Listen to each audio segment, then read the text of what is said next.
परंतु काँग्रेस साहेब तुम्ही आराम करू नका. आराम आहे. आयुष्यामध्ये पळायला पाहिजे. हे सायकलीप्रमाणे पायाची चक्र तुमची पळाल तर तुम्ही अजून आयुष्य जगाल. त्यासाठी आराम करू नका.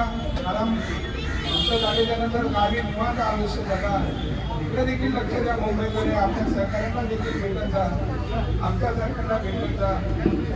मी एवढी वर्ष सेवा केली. या सेवेमध्ये आजकाल एवढी वर्ष सेवा करणारे आपण आपण सेवा करतो एवढे 30-40 वर्ष. इथला पुढचा काळ आहे. एवढ्या वर्ष सेवेचा नाही. शासकीय सेवा सोडतात ते एवढ्या वर्ष पण सेवा करत नाही. शासकीय सेवा सोडल्यानंतर कॉर्पोरेट क्षेत्रात 2-3 वर्षाचे गेला तिकडे असा आजचा जमाना आहे. आपण एवढ्या वर्षी सेवा केली. तुम्ही एवढ्या वर्षी सेवा केली. खरोखर अभिमानास्पद आणि कौतुकास्पद आहे. पुढचं जेवढं कौतुक एवढं थोडं आहे. तुम्ही मित्रांसाठी एवढे जागलेला आहात.